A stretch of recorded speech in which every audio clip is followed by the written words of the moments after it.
Hey guys, তোমরা একটা video দেখেছিলাম আমি ভাতারে কেক কিনতে গিয়েছিলাম, আর এটা হলো পার্ট 2। আমাদের ট্রেনটা আসছে, আমরা সবাই মিলে ট্রেনে চেপে পড়লাম। এইরকম ভিউ দেখতে দেখতে চলে আসছে আমাদের করজনা গ্রাম। ট্রেন থেকে নেমে চলে আসছে আমার ডিউটির কাছে। ইসু আমার ডিউকে চাবিটা খুলে নিয়ে আবার ডিউটি নিয়ে যাচ্ছিল রাস্তা দিয়ে বাড়ি। আমি আর রাজ মাঠে মাঠে যাচ্ছিলাম। বাড়ি এসে কেকটা রেখে দিয়ে আমরা সবাই মিলে যাচ্ছিলাম বক্স ভাড়া করতে। বাপনদার বাড়ি গিয়ে আমরা একটা বক্স ভাড়া করে নিলাম। টোটোয় চাপানোর আগে আমাদেরকে বক্সটা ভালো করে বাজিয়ে দেখে দিল।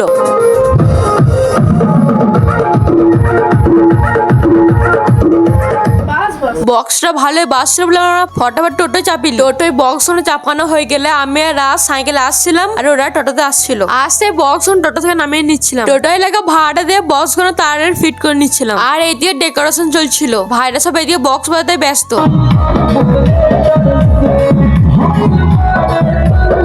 এরও হাফ ডেকোরেশন হওয়ার কম্পিউটার পর মামি বলে এরও ডেকোরেশনটা ভালো যেন অন্য জায়গায় ডেকোরেশন করা হবে। আর এদিকে ভিডিওটা লং হওয়ার কারণে তোমাদেরকে পার্ট 3 তে দেখাবো আমার ডেকোরেশনটা। আর যাওয়ার আগে ফলো বা সাবস্ক্রাইব করে যাবে।